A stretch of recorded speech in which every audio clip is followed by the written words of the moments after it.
Magandang araw Luzon, Visayas at Mindanao, Sabah. Welcome back na naman po ngayon dito sa ating Pilipinas News Channel. So, ito po yung mga nakalap na balita natin ngayong araw dito po sa News 5. Sinabi po dito sa kabila ng pagtakbo nitong si Willie Revillame ay ibinahagi po ng News 5.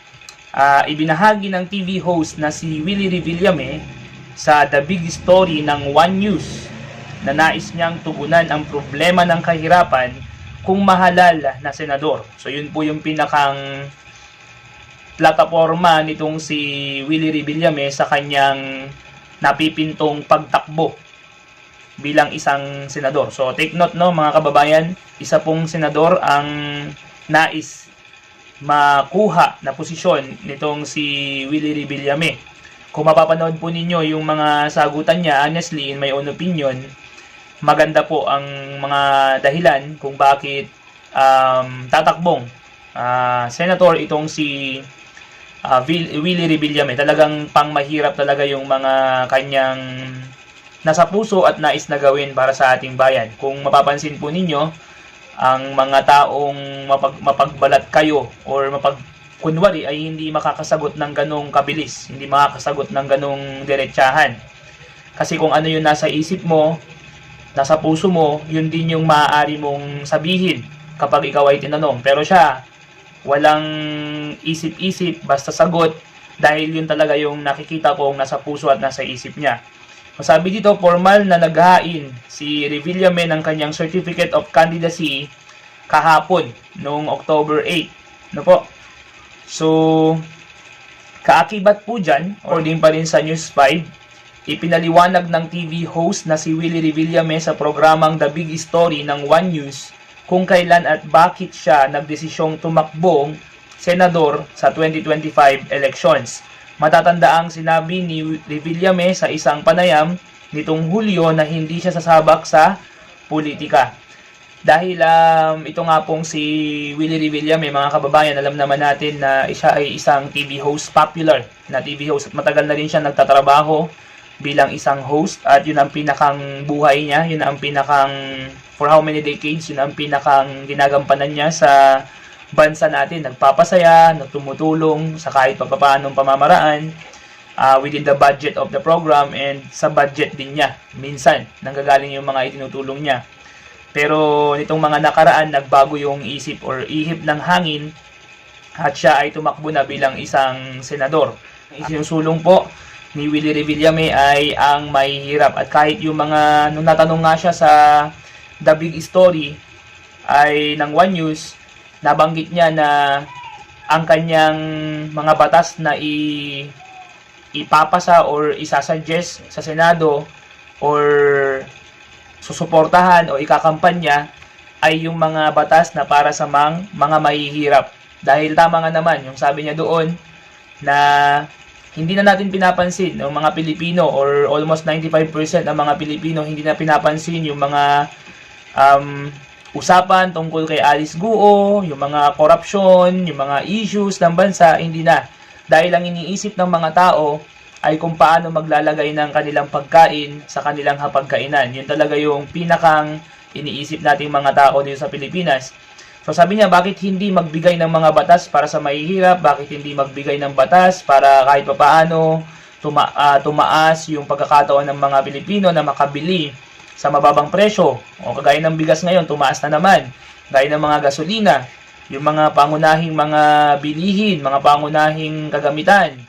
Bakit hindi na lang ito ang tutukan ng gobyerno kaysa naman inuubos natin yung mga oras natin, sinabi niya, sa pagpapagalingan sa Senado, sa pag-i-English. Yun yung sinabi niya dito sa The Big News ng One News, or The Big Story ng One News. Tama nga naman, meron nga namang point itong si Willie Revillame. So isang kapapasok din po na balita nitong nakaraan, ang Philippine Embassy ay merong statement on the reported execution of a Filipino national in Saudi Arabia. So meron po tayong kababayan na na-execute dahil po sa krimen na hindi po na-specify dito sa statement na ito noong October 5, 2024. Kung matatandaan po ninyo, sa panahon ni President Roa Rodrigo Duterte, meron ding kapareho or katulad ng ganitong senaryo pero nailigtas po niya yon. So yan po mga kababayan yung isa sa balita outside the Philippines na kung saan ang ating kababayan ay na-execute or nabitay sa Tagalog dahil sa krimen na nangyari several years back. Okay? So ito naman po sa News 5 pa rin, gumamit muli ng water cannon ng China Coast Guard sa mga barko ng Pilipinas sa Scarborough Shoal ayon sa Bureau of Fisheries and Aquatic Resources. At talagang mainit pa rin mga kababayan ang usapan dito sa Scarborough Shoal. Sinabi dito sa News 5 bilang panghuli ng ating balita ngayon mga kababayan, sinabi po dito nang gagalaiti si Senador Bato de la Rosa nang kumprontahin niya sa pagdinig ng Senado si Mary Ann Maslog na sangkot umano sa 1998 textbook scam at nagpanggap umanong patay. Giit ni De La Rosa may nakuha siyang impormasyon na may isang taga-Malacanang umano ang gumamit kay Maslog para kumbinsihin si dating Mayor Alice Guo na lumagda sa isang affidavit na magdidiin sa senador. Dating Pangulong Rodrigo Duterte, Senador Bongo at dating PNP Chief Romero Caramat sa Pogo. Ito yung Pogo-related scandal. Ayon pa sa senador, bumisita umano si Maslog sa PNP Custodial Center para papirmahin si Guo sa affidavit. Inamin naman ni PNP Intelligence Group Chief Police General Romeo Macapas na ginamit nila si Maslog para magkaroon ng koneksyon kay Guo noong nagtatago siya sa Indonesia. Kinumpirma rin ni Macapas na isa siya sa mga tumulong na makapasok si Maslog sa PNP Custodial Center. Okay? Ito po ay galing sa News 5. So maraming mga issues ang nangyayari ngayon mga kababayan dito sa ating bansa at sa labas ng bansa at hindi po yan hindi po yan nakakagulat dahil ganyan po talaga ang mundong ating ginagalawan ngayon. Marami pong pagsubok.